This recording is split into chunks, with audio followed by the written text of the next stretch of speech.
Young scandal, Nanga when he sat and got you week and we walk it. When the walked and jot down on Quassos hand up. Nanga, the hoodie stop, the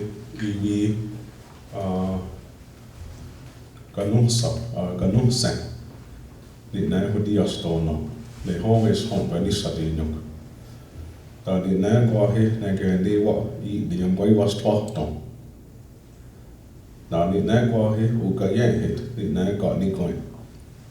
Down the night, awesome, I got the stone jig, and the new walk is home. Scare no need night, I spun up the young, and the good joke got go out the ye on, and the walk no cut up, and go out the east top. So, my name is Jamie Jacobs. I'm from the Tonawanda Seneca territory. It's, everybody pretty much is familiar with where that is. But if you don't, it's between Buffalo and Rochester. I was born and raised there, and I grew up what they call down below, which is around the Longhouse area, which is where a lot of the traditional people live. And I was very lucky and blessed because my mother's parents were faith keepers. Both of them. My mother was of the Turtle Clan, so therefore that makes me Turtle Clan. But her husband was, his name was McDonald Stick Reuben, and he was of the Hawk Clan. So they were both faith keepers, and they lived right across the road, pretty much, from the Longhouse at Tonawanda. So ceremonies was something that I was exposed to pretty early on in life. And to have the chance to just have those memories now, because I always thought everybody grew up with grandparents in the house, exposed to grandparents like on a daily basis. On the other side of my family, my father's family, my father is an Onondaga of the Snipe clan, and his grandmother was Esther Sundown, who was also a faith keeper. She was a first language Seneca speaker. She lived to be 96. She passed away in 2012.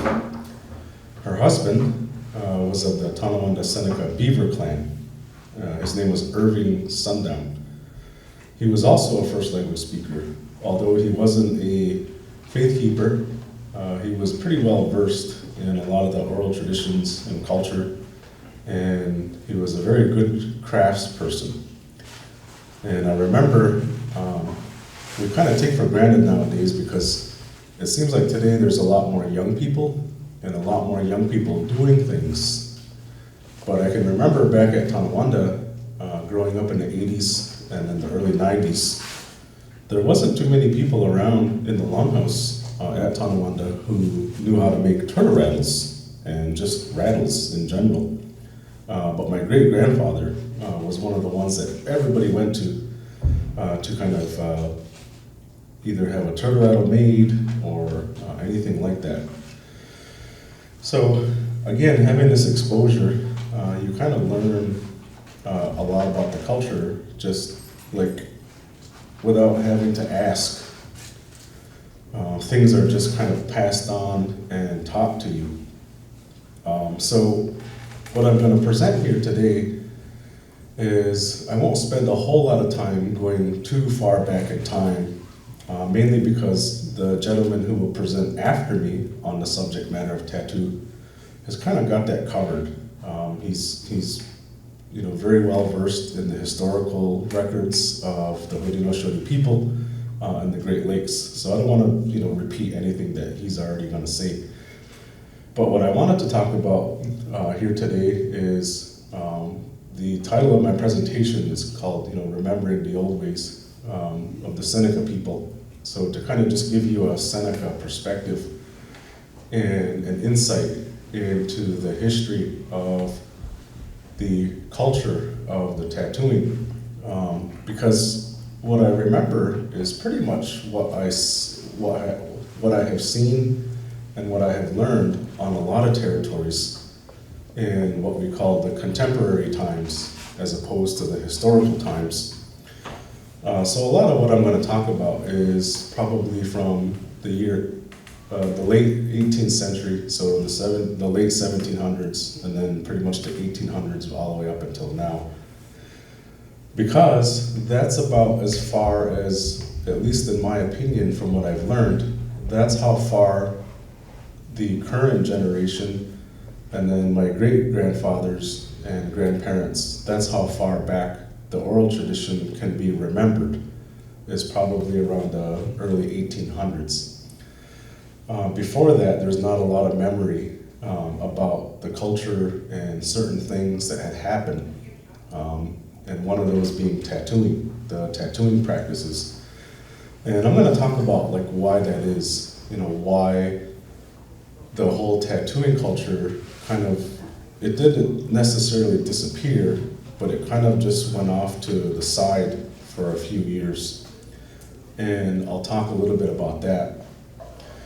So my great-grandmother Esther, her father was a chief, and his name was Guyan Tent, which means like out in the middle of the field. And he was a speaker in our longhouse in the early 1930s. And then his father was a chief, hereditary chief of the Bear clan for the Seneca. And he was born in 1860. So that would have been my great-grandfather. So her knowledge, at least can be traced back, her direct knowledge of my great-grandmother can at least be, traced back to the 1860s, right? And then even before that, because, she remembered even her great-grandmother who walked from Buffalo Creek after it was sold. And I'll talk a little bit about that also. But all those nights and all those days of sitting with Esther in her little house in Tonawanda, her husband had passed before she did, so the last probably about 20 years of her life she lived by herself. So us family members would always make it a point to go over and check on her, to go over and spend time with her, to make sure she had everything she needed. And in doing that, we would always, learn something from her, whether it be, language, whether it be something about a ceremony, something that we were looking to learn. She was always open and willing to talk about whatever it was that we were asking of her. But one of the things that I don't ever remember her talking about or ever remember her going into depth about was tattoos and the cultural, context of tattoo. So that wasn't in her memory. But it also wasn't in any of the memory of her contemporaries and the elders and traditional knowledge holders that she grew up with, and even in other territories. So growing up, I traveled around to different longhouses, and most of the time when I traveled for the recitation of Gairio, or the Handsome Lake message, because it goes around to every community every year. And then it goes around to every other communities every other year. So here in Ohio, it comes here every other year. But what really makes it a really good gathering is that you have gathering of elders all in one place for a whole week, for 4 weeks at a time. So you kind of get to know who the elders are from the other communities, and you get to know what they know and what they understand from their community. And even being exposed to those elders and the elders here, one of the primary sources that I had learned from here was Dar Dowdy. And same thing, I don't ever remember him talking or remembering back a whole lot about the tattoo culture of the Seneca. And in Cattaraugus, right, you have elders, and you have elders still there today, and even they don't remember the whole cultural tattoo context of our ancestors. So growing up, I think that we can all remember that there was a time where tattoos, even off territory in non-native society, just wasn't really a mainstream thing like it is now. So the first tattoos that I ever saw in my life were from my mom and dad, but they were never, the tattoos that they had, they were not of a cultural context, right?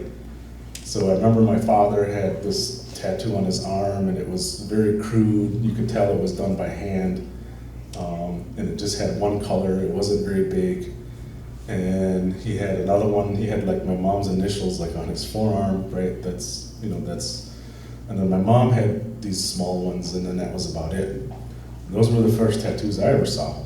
And like I said, they were not of a cultural context. But even just my own remembering, my own memory, I'm 42 years old, so I can remember like the 90s pretty well. And even in the 90s, I don't remember like how it is now, where everybody has tattoos just all up their arm and all over their body. It just wasn't like that even in the 90s. Both Haudenosaunee or Ongwe ways, and then even off territory, right? Tattoos just were not looked at as a cultural thing then. So just because that Esther didn't remember and other elders didn't remember, that doesn't mean that the art and the cultural context of tattooing did not exist ever, because it did. So again, I'm not going to spend too much time talking about the historical context of tattooing, because Michael Gelvin does a really good job of doing that. So what I'm going to talk about though is where it kind of falls off to the side and why, and what remnants do we have today of this cultural context of the tattooing, and who were the people that were being tattooed, and why. So Esther, being as knowledgeable as she was, I mentioned that we never talked about that, and I can still remember being told growing up that having tattoos was not something that was looked at as a good thing, right? It was looked at as being something of a negative, and I'm going to explain why that is, even though tattoos did exist, both culturally and non-culturally. So Esther was right. Like, she doesn't remember that, right? She doesn't remember tattoos being part of the culture, even when she was young, in the early 1900s. So even when you look at pictures of elders from that time period, from the early 1900s and the late 1800s, you don't see any evidence of any of them having tattoos, right? So my great-grandfather, my great-great-grandfather, I have a few pictures of him that were taken in the 1930s, and there's no evidence that he has any tattoos, and my grandmother never described him as having any. And then his father, his name was Barber Black, who was a chief. We have photographs of him, and even with him, there's no evidence of him having any tattoos at all. So where did it kind of go off to the side? So that's what I want to explain.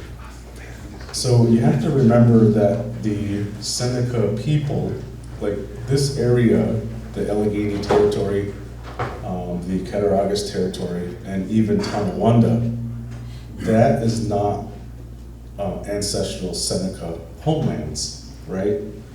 So the Seneca people were actually originated in the Genesee River Valley, along the Genesee River.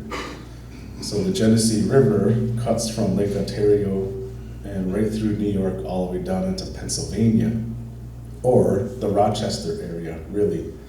So that whole area is where the Seneca people had lived for who knows how many generations, since the beginning of time, really. And it wasn't until a certain time period when the Seneca people started to move westward. And at first, they only did it little by little. But there was something that had happened in our history where it kind of just sealed the deal. And all the Senecas just left the Genesee Valley and and then came westward and settled into the areas that we know now as, Seneca territories or Seneca reservations. And when that happens, that's really when you start to see the cultural aspect of tattooing in Seneca society, in Seneca culture, kind of just like disappear and kind of go off to the wayside. So prior to the 1800s, the majority of Senecas were still living in the Genesee Valley, right?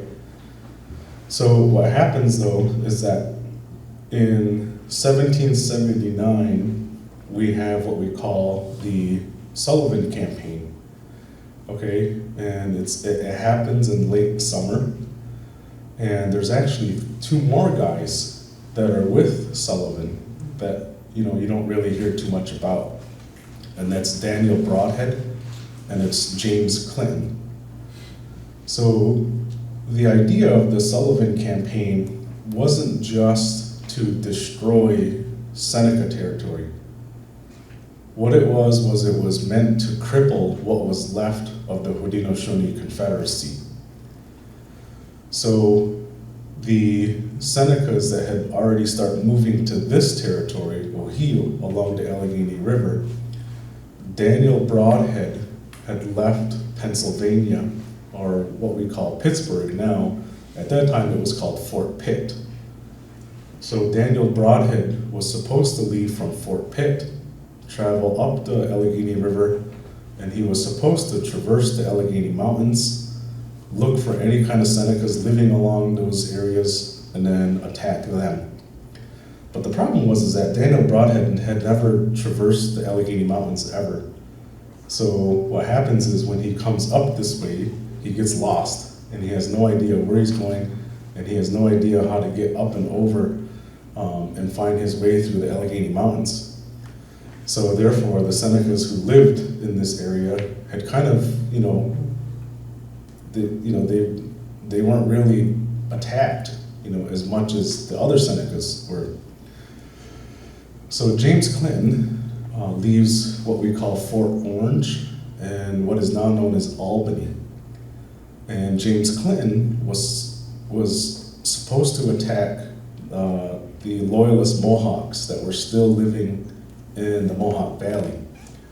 And then he was supposed to push westward and then attack what was left of the Onondagas, because the Oneidas were already on the American side because they had sided with the Americans in the Revolution.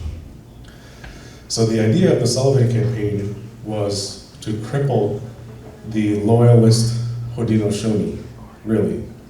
That's what it was meant to do, because the Haudenosaunee warriors were out attacking the colonies, okay?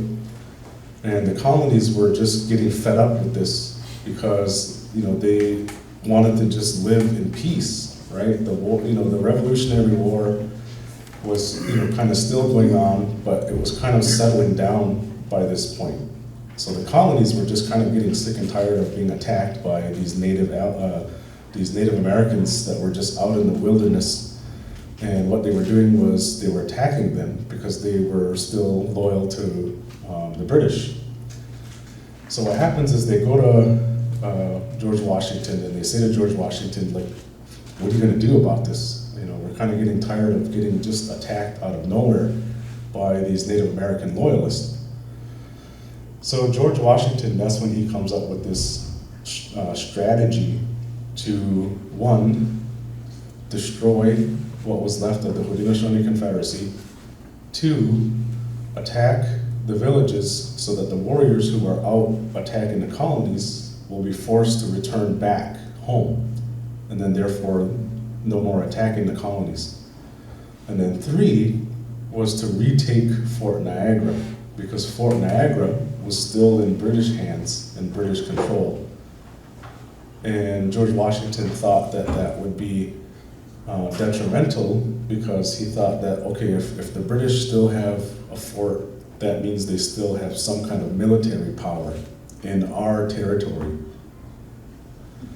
So what the plan was Daniel Broadhead was supposed to leave Fort Pitt. John Sullivan was meant to leave Philadelphia and then come up through Binghamton and attack the lower Onondaga and then up into the Genesee Valley. And then James Clinton would leave Fort Albany and then attack the Mohawks and the upper Onondagas, and they were all supposed to meet and come together. And then when they met and come together, the three forces would attack Fort Niagara and the British who were there. But as I mentioned, Daniel Broadhead didn't make it because he just could not find his way through the Allegheny River. I'm pretty sure that the Ongwe had a hand in making sure he didn't make his way. Sullivan was the most successful, right? And that's why he's credited with the Sullivan campaign now, and he's the one known for, you know, that attack. Clinton does, you know, attack the Mohawks, but there wasn't really a big group of Mohawks left there. It was pretty much just the Loyalists or Joseph Brant and his crew, because they were the heavy Loyalists. You know, Joseph Brant was completely loyal to the Crown, the British. So, but those two guys end up meeting up. But what happens is they have, it had taken so much resources and energy to take this plan into place that they had spent a lot of their resources. And because they had spent a lot of their resources, it also took a lot of time. So therefore, by the time Sullivan and Clinton meet up, they're low on resources, winter's coming, so they were only able to achieve, two of those objectives. So they never made it to Fort Niagara. But what ends up happening is that this Sullivan campaign, we all know, was just devastating to the Seneca people that were living in the Genesee Valley. And this devastation just causes this interruption in a lot of the daily life and the daily culture of what was happening, okay? So we know that the Senecas living in the Genesee Valley, they were still kind of cultivating fields and acres of food, agriculture, okay? So they were still kind of living and hanging on to what was left of the old culture by then. They were still organizing their own military campaigns or war parties. They were still, living not fully in longhouses, but they were still living in these, larger, structures. They were still, cultivating the land the way that our ancient ancestors used to. So they weren't using, the oxen plow yet, at that time. So therefore, in the Sullivan campaign around 1770, or that took place in 1779, prior to that, we can pretty much be sure that the art of tattooing and the culture of tattooing was still in place in Seneca culture. Okay, and how do we know that? Well, so this is one of my ancestors. So his name was Thomas Infant. So in 1792, him, a corn planter, Handsome Lake, Owen Blacksnake, or sometimes he's called Governor Blacksnake or Chain Breaker, who passed away in this community, a group of them all traveled to Philadelphia to go and treat with the president at that time. So when they're in Philadelphia, corn planter and Thomas Infant, or sometimes he's referred to as Tommy Infant, they sit down to get their portrait painted. So if you look closely at the painting, it gives us the name The Infant, right? So Tommy was just, anglicized, an Anglo name that he had kind of taken on later. So at that time, he was just known as The Infant. So in 1792, this oil painting is done, But if we look at, there's one feature that tells us that, that even in the 1792, the tattoo culture is still around. Can anybody kind of guess what the clue might be in the painting, in the portrait?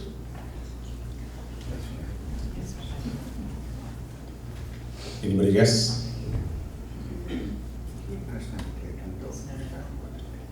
So if we look close at his ear,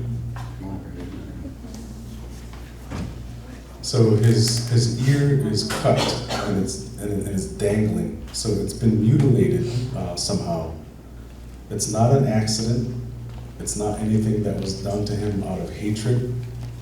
It's not anything that was done by, like I said, it wasn't like a war wound or anything. This was done deliberately.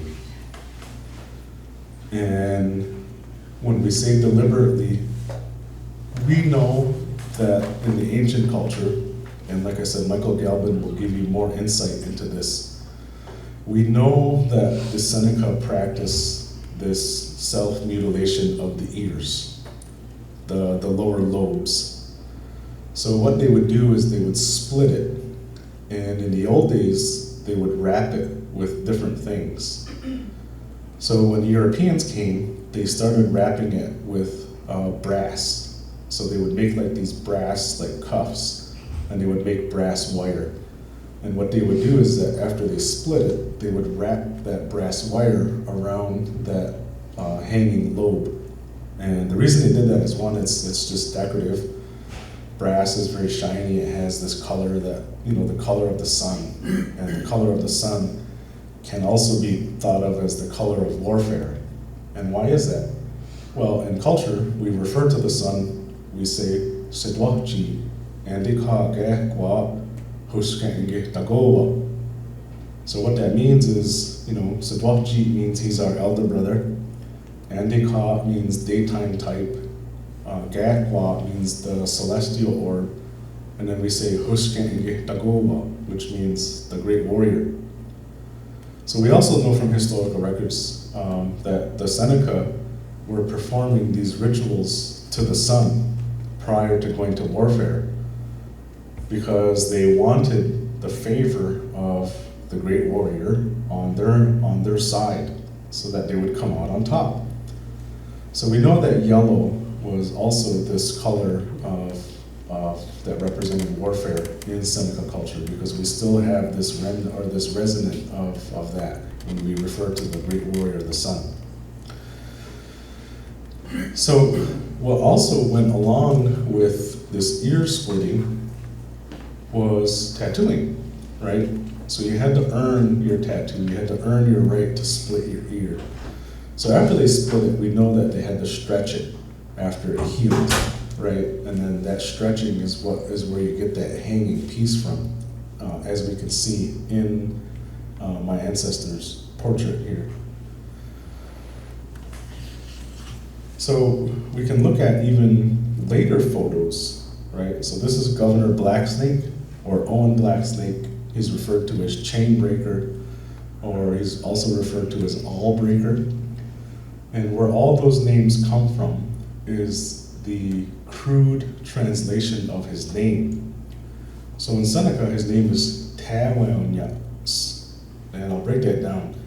So the T is, in Seneca language, it's used as a locative. So we have two directions, when we're speaking. One direction is coming towards and one is going away. So in Seneca, we have a locative that we can apply to words when something is coming towards, and that's what the T represents. So we have the H. You don't hear it because it's silent now, because of the T. So the H is the masculine pronoun, meaning him. And we have awe, which means a piece of wire, or a piece of metal, like thin metal. So obviously you have needles, you have awls, right? You have wire, right? A chain is made out of, thin pieces of metal. And then you have nyats. So nyats means like to break it, or to like cut it into like two. So that's where the whole idea of breaking metal into two comes from, or all breaker, or chain breaker, right? That's why he's called all these different names. So he's dressed, his portrait was painted, and he was also the nephew of the famed Handsome Lake, the Seneca prophet or preacher, as we refer to him in the language and in the culture. But later on in his life, this daguerreotype was taken.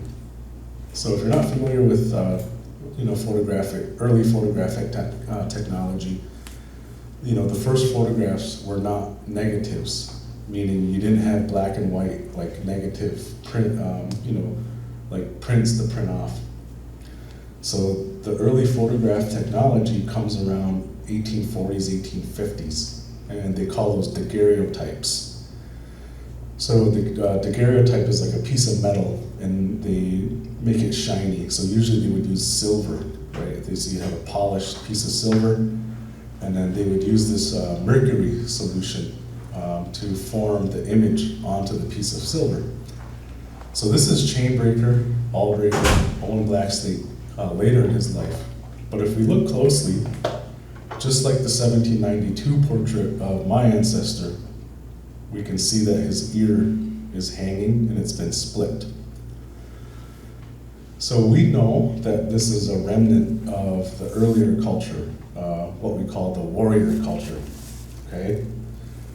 So we know that this ear splitting was primarily done by men, and we know that most likely a tattoo was attached to it, okay? So that means Chainbreaker was part of this, was born into this culture of self-mutilation and the art of piercing your body with a needle. And he had to earn that from his older men in his mother's family, the warriors. And then he would be brought into these war parties, and then he earned, and later on it would be his war record sometimes.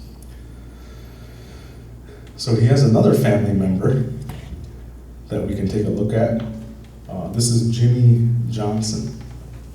So he would be the nephew or the cousin to Owen Blacksley, a younger cousin.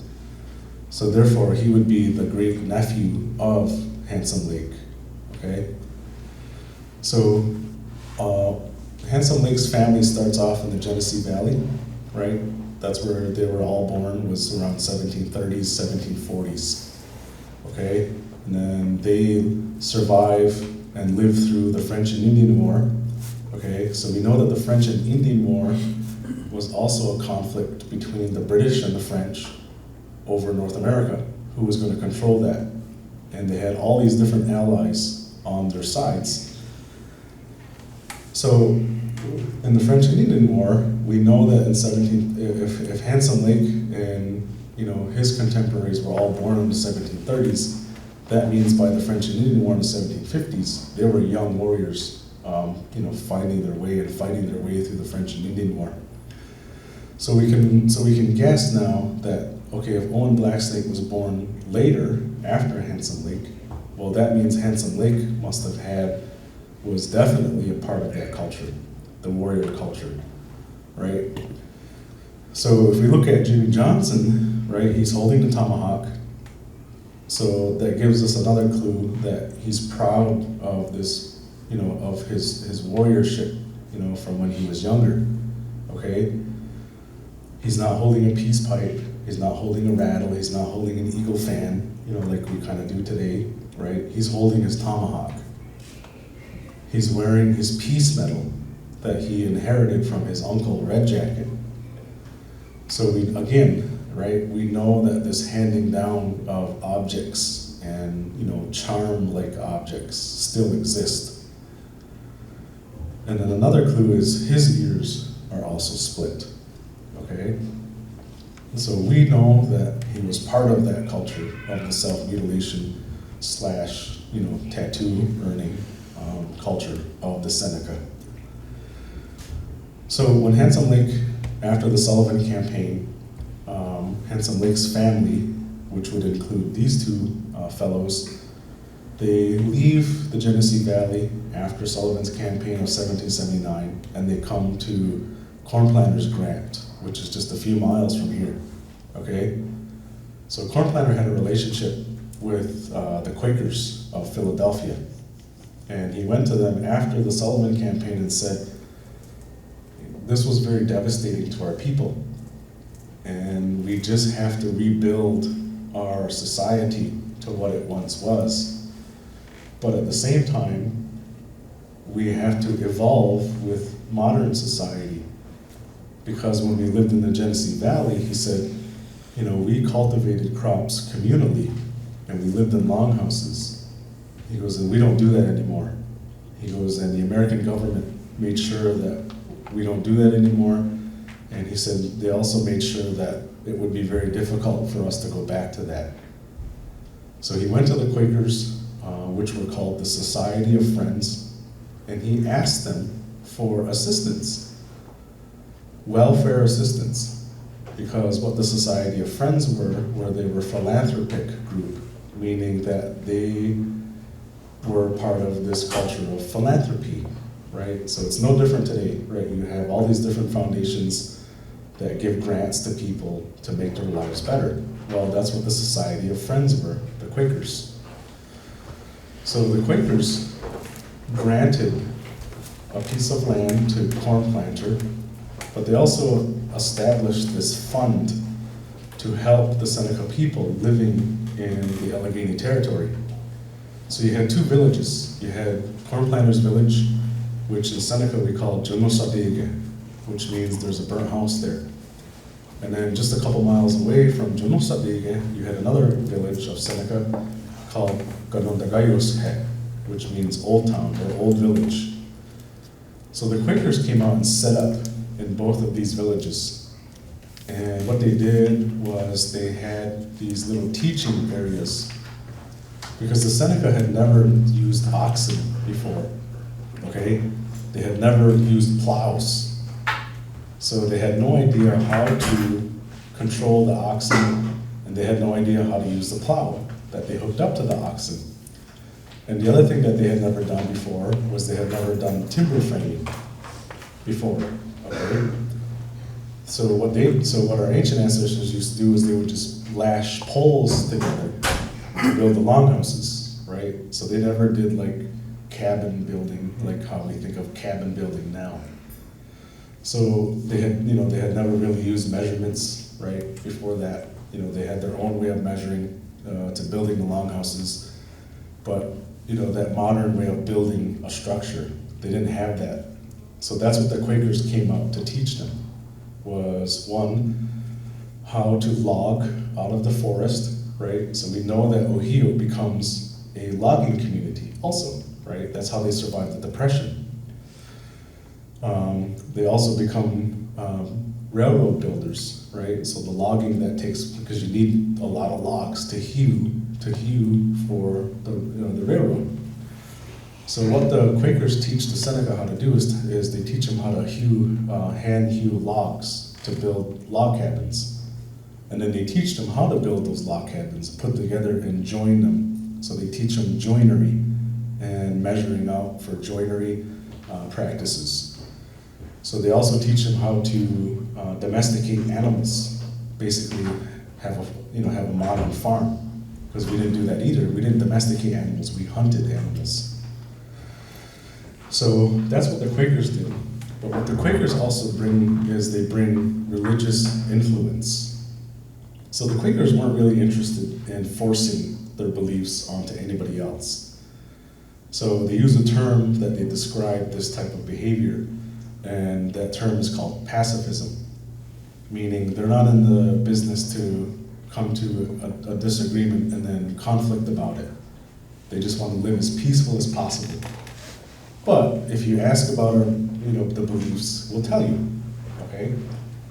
So one of the things that Corn Planter really wanted to establish in Corn Planter Village was to bring people to a point where they would have confidence in doing these things, right? Because how are you going to learn something new and foreign if you're just devastated, right? Mentally, socially, and then spiritually, right? How do you learn something if you're just not interested in it? How do you be a part of society if you're just not mentally well, spiritually well, and then even physically well. Like, how do you do that? So Corn Planter thought, well, if the Quakers can just teach us a few things, maybe they can bring us out of this funk that we just went through with the Sullivan campaign and the devastation of our ancient culture. So what he wanted was he wanted a school built, right? Because the Quakers, like I said, they were teaching measurements, they were teaching reading and writing. Because if you write a measurement on a board and you give that board to somebody else, but you give it to somebody who doesn't understand it and can't read it, then what good does that do? So Corn Planter wanted our people to learn how to read books so that they could teach themselves and be self-reliant. So the traditional people, though, didn't see it that way. They saw it as a negative thing. It was taking away from the culture, because now you're teaching people a language, and that language would become dominant, which is the English language, okay? And one of the other things that the Corn Planter also asked the Quakers for to build was a mission, a church. So what he thought, though, was he thought that, okay, our people need something spiritually. They need something to help them, just raise them up spiritually so that they can do this kind of work. So the Quakers brought, this different religious view with them. They didn't force it upon the Seneca, but they thought, okay, if you're asking, we'll tell you. And how do we know this? Well, we know this because the Quakers had to report back to the Society of Friends in Philadelphia, so they were avid writers. So they wrote a lot of letters and correspondence back to Philadelphia. They also kept journals, right? So Henry Simmons, we have Halliday Jackson, right? They were the primary two. So you can read their journals and you can read about daily life in Junosadega and Ganonagayos hat. So what happens then is that the Senecas have to spend pretty much the majority of their time evolving and then adapting to these different practices. And in doing so, that's when you see some of the ancient practices kind of go off to the wayside, okay? So our ancestors, they couldn't hunt like they used to, because the other thing that happens after the Sullivan campaign is what we call the beginning of the reservation era, okay? So 1784, the second treaty at Fort Stanwix in 1784 finally begins this whole different era for Native Americans all over Turtle Island, and that's the reservation era. Because in the signing of this Fort Stanwix Treaty, what happens is certain land cessions take place, and these land cessions is what causes this ripple effect of land speculation and the overtaking of certain Seneca homelands in the Genesee Valley. The Senecas felt very remorseful about it because they didn't fully understand what that meant. They understood that they were going to share the land, right? That's what they understood. But this misinterpretation that happens is irrevocable now, because the US government is telling our ancestors, well, treaties are supreme law of the land. You already signed it, you agreed to it, so therefore we all have to stick to it. So the Fort Stanwix Treaty ended up being a very bad treaty. One, because the US government just did not want to deal with us. They did not want to deal with the Haudenosaunee Confederacy, because in their minds, the Haudenosaunee Confederacy no longer existed. Sullivan took care of that for them. But here were the chiefs, demanding that some kind of agreement takes place. So the US officials just didn't believe in that either. Nobody should be demanding anything from them or asking anything of them. So what happens is you have this coercion that takes place, right? The forcing of something happening, and that was the forcing of the signing of this treaty. The negotiations, there were no neutral parties, right? There was nobody on each side to make sure nobody was getting, screwed over.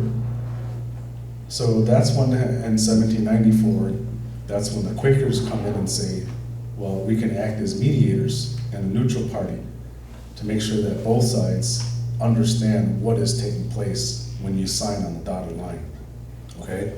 So that's where Corn Planter establishes this relationship with the Quakers. So the other person that's present at all of these things is Shkanyadayu, Handsome Lake, okay?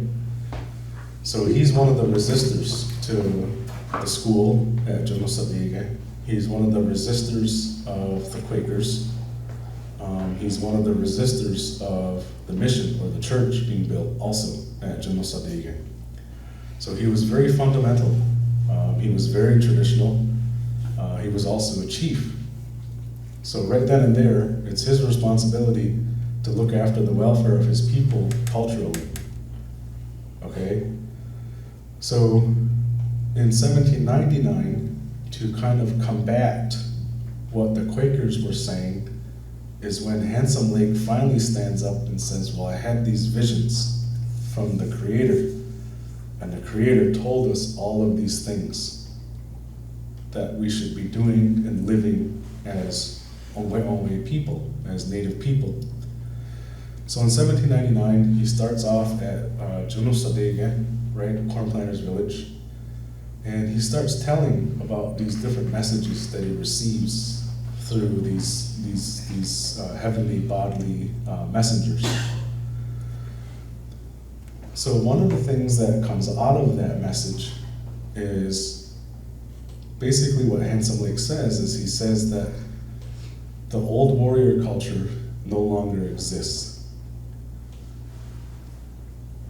The bragging of taking of scalps has to cease. So he says we have ceremonies that go back to this time where warfare or these war dances took place. He said those have to cease. So very specifically, if you read about it or you hear about the code of Handsome Lake, he says very specifically that one of the four most sacred ceremonies that we have as Seneca people is what we call the drum dance. And in between the songs, the gentlemen stand up and they interrupt the song. And he says what happens is one guy stands up during the song, he interrupts the song stops, and then he brags about how many scalps he took. So Handsome Lake says that guy sits down, but then the next guy stands up and says, well, I had this many scalps. That's way more than the last guy had. So now it turns into a competition of how many scalps each guy took, okay? So Handsome Lake says that has to cease, okay? So one of the other things that it says very specifically in the Code of Handsome Lake is he says that our ancestors had this practice of keeping personal charms, like personal talisman, personal things that protected them in warfare. I'm starting to get a lot of feedback. Can we turn that down a little bit? I think you turned up the echo a little too much.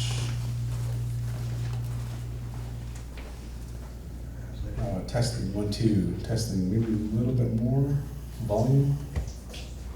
Hi, does that sound better? Oh, wow, that's way too much. How's that? How's that? How's that? Testing, 1, 2. Okay, sounds good. So when he says this, so they had certain ceremonies, medicine ceremonies, where these charms were taken care of, like spiritually, these war charms, okay? So he says those have to cease. So there was what we called the Calumet dance, or today the Seneca call it the eagle dance. And what they're doing in this eagle dance, or this Calumet dance, originally it was invoking the Thunderbird. So the Thunderbird travels the sky, and he's one of the most powerful beings in the sky. Lightning shoots from his eyes, and when he flaps his wings, it rumbles with sound, and he comes and he's red, and his color is red. So we know that red is indicative of warfare.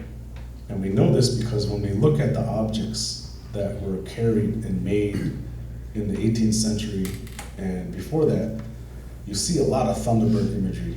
And you see a lot of the Thunderbird imagery on items of warfare, war clubs, quilled bags. You see a lot of red quill work on moccasins. And you see that dovetail pattern, which represents the lightning and the power and the energy of the Thunderbird. So the Seneca people were dancing this dance because they're the ones that went out to the Illinois country to do a lot of warfare, but they also did a lot of diplomacy. So one of the groups that they did a lot of diplomacy with were the Miamis that lived in northern Indiana. And we know that the Miamis had this Calumet dance to the Thunderbird, because what happens was that they were bringing and they were trading red pipestone from Minnesota. And the red pipestone came in these calumets, right? And that's where it comes from. So we know that the Senecas were the ones way out in Illinois country, because the Miami Nation is part of the Illinois people that lived out there.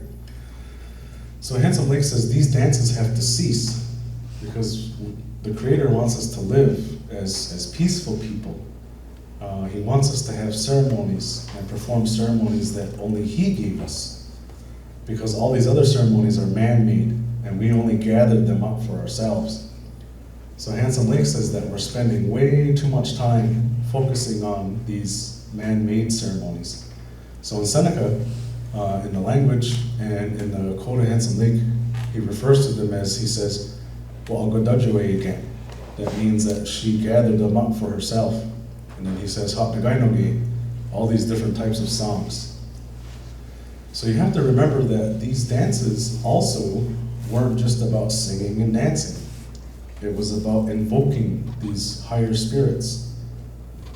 So when we look at, and Michael Gelman will give you a little bit more insight about it, is a lot of the tattoos that you see prior to the 19th century are thunderbirds, they're serpents, they're very geometrical. Why? Because not only are you invoking them with made objects, material culture, but you're also putting them into your skin to make you part of that power and authority from the upper beings, okay? So Handsome Lake says, so these dances that were kind of like the doorway to the warrior culture, right? The rituals of the different types of warfare. Handsome Lake came along and said, all those has to cease. So therefore, the tattooing and the ear splitting that was associated with warfare also, they cease with the dances, right? So Handsome Lake also says that, well, when the messengers came, right, he says that they took me on this path, and the path led to Creator's land. And the path was, on both sides, he says, was nothing but very beautiful tall grass. And he says, I could see all kinds of flowers. He goes, and I could smell them. And he says, they just smelled wonderful. He says, and the thing I also saw on this path were strawberries. And they were just growing everywhere. So he also says that right near there was this stopping point where the messengers pulled me aside, and he said that it would be a resting stop for them. So he says there was a well there. So that's what he called it. He says, Jodonsod. But he says the well was strawberry juice. So he says they gave me this squash container to drink out of. He goes, but when I looked in the squash container, it was only filled part way. It wasn't enough for all of us. So he says, when I took a drink, there was nothing gone out of it. So the messenger said, well, this is the resting stop. And that's what we call it. He says, we call it the well, or the spring, Jodoksud. So Handsome Lake tells this message, and he tells it very often, and it becomes something that's told every year. So because he advocates for the war societies and the war rituals and the ceremonies to cease, and he advocates and he also wants the people to believe in good things, flowers, florals, strawberries. So that's when the imagery and iconography changes in everything. Now you start to hear of strawberries, right? Strawberry vines. So even in beadwork, right? Beadwork becomes floral, it becomes heavenly, celestial, right? It becomes, you start to see strawberries done, and you start to see floral patterns in beadwork, okay? So Handsome Lake is one of the ones responsible in advocating for the disappearance of the ceremonies, right, that invoked warfare. And then because all these other things were attached to those, right, the material culture, but also the tattoo culture, all of those start to disappear as well. Because the photographs of our elders after these guys, you don't see the ear split, right? You don't see that anymore. The photographs in the generation after them. So again, like we can attribute that to, Handsome Lake. We can attribute it to land loss. We can attribute it to hunting loss, right? All of those things just start disappearing. We can attribute it to the Sullivan campaign, because the Revolutionary War that takes place in the 1770s was probably the last time that any Haudenosaunee group organized its own military power. Because the next conflict that takes place in US history is the War of 1812. But we know from extensive records from the War of 1812 that they were enlisting, they were joining the different sides of the governments. So this is another one of my ancestors. His name was John Black Squirrel. So again, his Seneca name and the only name he had was Black Squirrel. So we say Jukdago, right? And that's his name. And the reason we know that is because after the War of 1812, a lot of the Haudenosaunee soldiers, they were being called soldiers now, not warriors, they were applying to the US government for their pensions, what they were promised to fight for the United States government. So, so this would be my fifth great grandfather. And his wife was the one who survives, and she's the one who starts writing grievances to the US government asking for John's pension from the government for fighting in the War of 1812. So we have all of those records now that explain what his role was, where he come from. He come from Buffalo Creek, right? And then his wife and their three daughters moved to Tonawanda, which is where I'm from now. But if we look at his ears, they're not split, right? We don't see any indication of tattoo. He's not holding any war club, okay? Where all the individuals before him that were photographed and painted, they all held war clubs, they all had split ears. They didn't really show their tattoos, but we know that they most likely had them. But this is my ancestor, so this was taken later in his life, when the daguerreotypes come around, because that's what this is. So what happens is, after Buffalo Creek is sold, him and his wife pack up their three daughters, and they leave and they walk to Tonawanda. So the War of 1812, again, was a different type of war for our ancestors. So we can even see that in the word for warrior now today. So what we say today for warrior, which most people are familiar with, is we say the word or ta. It's also pronounced ta. So when you break that word down linguistically, so ho would be it to him, so it's the masculine pronoun, but it would be an objective pronoun, not a subjective one. And then you have scan, which means a mat. And then the gate means to carry or bear it on one's shoulder. So So after this, they start using a different word that is less known. And they say, what that means is he makes his own mat. And what that refers to is it refers to the idea that now you're enlisting in war. So we have a word for warrior, and we have a word for soldier, enlisted soldier, somebody who volunteers. But we know that there's a draft at one time, but they still use that same word, so he makes his own mat, or he made his own mat. I heard that word from an elder, Corbett Sundown.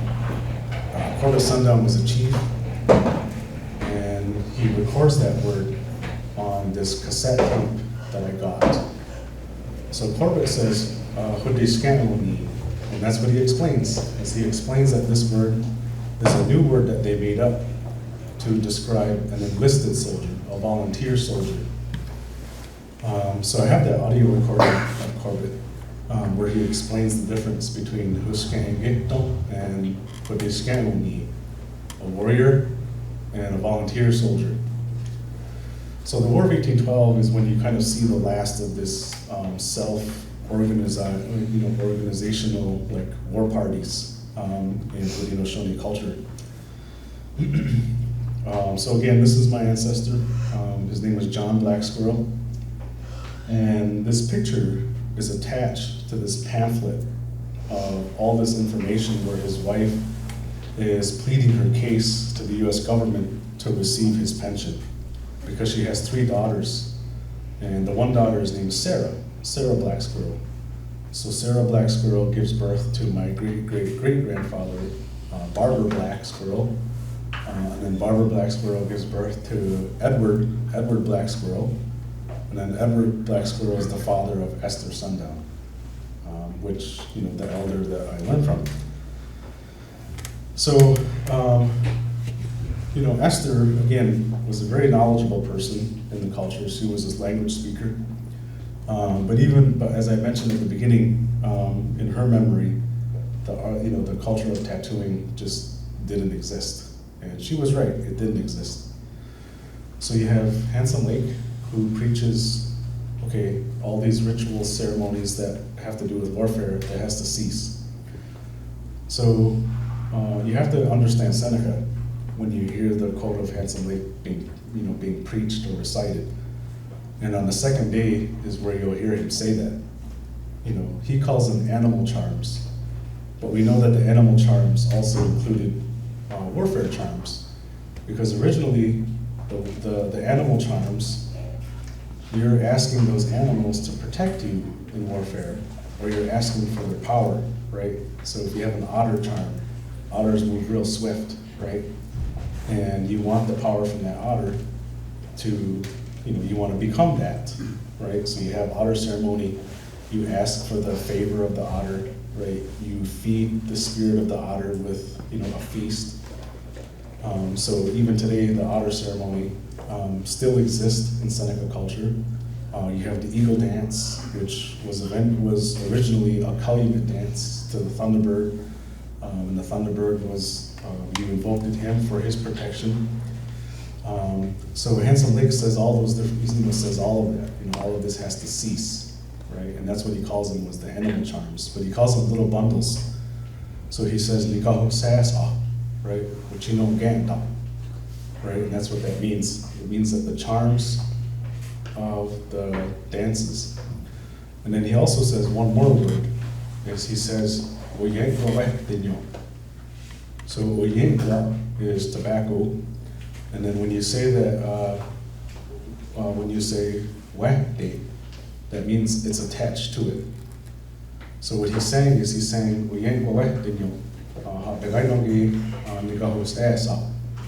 so he says tobacco is attached to all of these animal dances and these ceremonies. So that's what he says. That means it has to cease. So it's true, right? Esther, it's true. Esther was very knowledgeable, but also understood that, warfare, warriors, the term Hodishkanuni and Hushkan, there's a difference. She understood that culturally and linguistically. So she's the one who comes forward and, or she's the one who, teaches us all that. Well, that's not what we're supposed to be, right? You're not supposed to have tattoos. Why? Because Handsome Lake said that's part of the warrior culture, and the warrior culture has to cease, right? So again, so this is, as I mentioned, his name was Tommy Infant. So Tommy Infant has descendants, and one of them is Amos Infant. Amos Infant goes to Tonawanda, okay, and then he gives birth to Emerson Infant. And then Emerson Infant has a daughter, right, or he gets together with my great-great-great-grandmother, Liza. So Liza Infant gives birth to Nora Infant, and then Nora Infant gives birth to my grandmother, Elnora Smith, and then she gives birth to my mom, and then my mom gives birth to me. So it was Tommy Infant was the last one who was part of that culture on my mother's side. So John Black Squirrel would be my father's side. So these are the two guys that I can trace by oral tradition, that this is where we start to see the Seneca tattoo culture kind of just dissolve. And it's not directly because of Handsome Lake, because there's nothing in the code that says you're not supposed to have tattoos. It doesn't say that directly.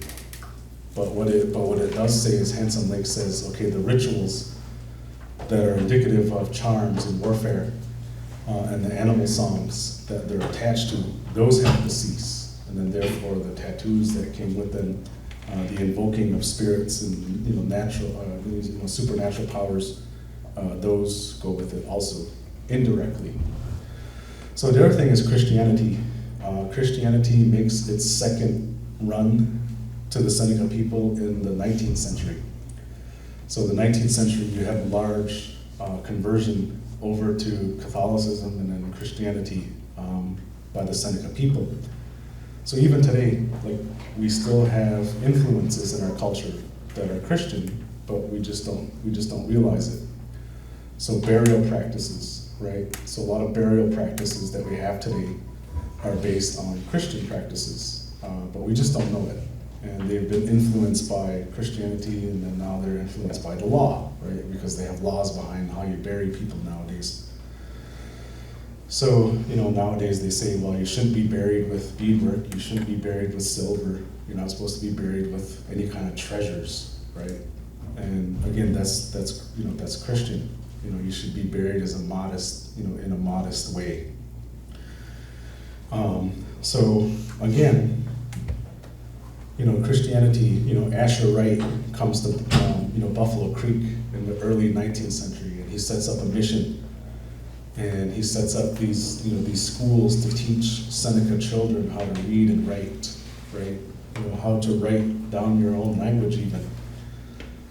So here we have a drawing done by Dennis Cusick, and we can see in the drawing that it's, that this is that it's a Christian teaching these young Seneca children in Buffalo Creek, right? And we know that because on the top, we have, one of the Psalms, like a prayer from Matthew. We see all the Seneca children still dressed in their traditional clothing, right? They're wearing the feathers in their hats, and they got their gorgets on their chest. So again, Christianity plays a part in that. So again, I don't want to spend too much time on the pre-1800s because Michael Galvin will give you a really cool insight into that. But one of the things I wanted to mention before I kind of close off is if you want to really read about certain details, a really good source of information is this book called Everett Wendell's Account Book. So Everett Wendell was a trader in Albany, and all of his accounts and all of his records still survive. And you can transcribe, you can get them from the American Philosophical Society. But somebody already did the work for you because he was a Dutch trader. But what he does is he keeps records of all of his customers. And a lot of his customers are native peoples from all over the Haudenosaunee Confederacy. And one of the ways that he identifies them is because one of the things that exists in Haudenosaunee culture is every community has naming, but you'll hear 3 or 4 names all throughout Haudenosaunee Confederacy that are the same. So my name is Hoyat Danagwa. Well, in Mohawk Nation, they might have the same name, right? And then Cayuga will have the same name. So one of the ways that Wendell kind of distinguishes these customers with the same name from different nations is he draws their tattoo marks, okay? So this is one of his Seneca clients, and this would be like the early 1700s, 1704. So this is like a very abstract, drawing of somebody's head, the Seneca. So you can see his ears, and then on his neck. So this where it gets really thin, that's his neck. And these lines here are his tattoos that go up and wrap around his neck. But the way he drew them was so that you could see them like straight on. Because you can't draw like a 3D neck and then see all the tattoo details.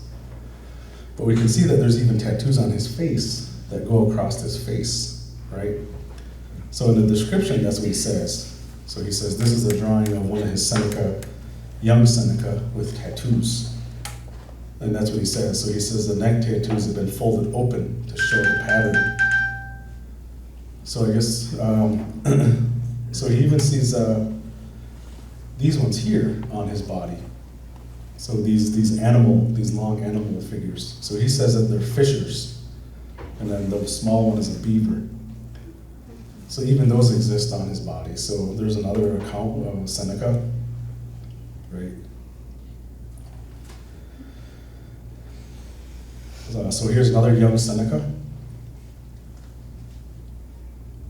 So here, it's another abstract drawing of a rudely drawn of a figure, so his head and his shoulders. And then this would be the tattoo mark, like on this side of his face. So in the description Wendell gives us is that he says, drawings is of the headdress and factual markings of this Seneca man. So again, one of the ways he's identifying his customers, because they're going to return, because one of the things Wendell did was he graciously allowed his customers who were native peoples to have credit, right? So they might show up with 3 furs, but they trade for objects worth more than 3 furs. So Wendell says, all right, next year come back and pay off your debt. So Wendell wanted to make sure that the right man was returning to pay off the debt, okay? Or he didn't want a man to come in and say, I don't owe you anything, I don't know who that guy is. And Wendell can look in his book and says, no, that's you, because you have the same tattoo as the guy I drew who owes me the debt. Okay, so tattoos were markings that were identifiable to him. So if you want to read more, because there's more, right? You can read about different customers in Wendell's time. So the late 1600s, early 1700s is when you see Wendell kind of give us a clue and insight into different tattoo markings from people of different nations. So I thought I would just pull out a couple that are known Seneca. So we know that the Seneca tattoo culture did exist, right? It exists prior to the 19th century. But then you have all of this transition to different ways of life, different ways of believing. You know, Handsome Lake is one of them too. All influencing that tattoos be kind of put off to the side. So again, that's all part of it. And, you know, like I said, I don't want to spend way too much time on the material culture or the historical culture from pre-1800. But I just thought I would give you, you know, a little bit of insight, right? So here we have a pipe. It's been inlaid with brass. This is definitely from the 18th century, but we can see that the panther is just covered in these markings, right? So we can think of them as bodily designs, right? Which that's what tattoos are. So it's unknown if this is Seneca or not, but we do know that the Seneca had this art of inlaying brass into wood, these wooden pipes. So here's one that is Seneca known, and it's from the Dan site. So the Dan site would be the 17th century. So there's a panther, it's got the brass in it, it's got the bodily markings in it. The bottom is, it's gone, it's worn away. Here's another amphibious creature. There was a pipe, the bowl is missing, it's been either cut or broken off. But we can see this amphibious creature has bodily markings on it. So we know that this is from another Seneca site from the 17th century. So again, it just kind of confirms that the Seneca people, even still today, we have these rituals that belong to these animal figures, right? And these animal figures, you know, transmit their power over to you. So when you have these rituals, when you have otter ceremony, you have bear ceremony, we have one of our most sacred ceremonies that covers all the animals of the forest. They call it the Little Water. All of those come from this time period when these things were just done strong. So it was Handsome Lake really who comes forward and says, well, you know, we kind of have to put those aside because that's not the way our Creator meant us to live. You know, He meant us to live as peaceful people. So we know that tattooing was also an aesthetic thing that would make you look, you know, even more of, you know, a strong person, a strong opponent, right? It would be very intimidating, right? You see tattoos all over a guy's face, and all over, like even today, right? Like even growing up, you know, like growing up in the 80s and the 90s, the only people that had tattoos were pirates and bikers, right? And they lived on the other side of the law, right? They were outlaws. So those were the people that had tattoos, right? Like, you know, but now everybody, you know, we take for granted because tattoos become a little bit more acceptable. You know, it's not just pirates and bikers that have tattoos or criminals, right? It's everybody. It's peaceful people too. So again, like the same thing existed in the warrior culture. The more tattoos you had, the more of a distinguished warrior you were because you earned those. So again, so what happens in Seneca culture is you have a strong warrior culture, thereby you have a strong tattoo culture.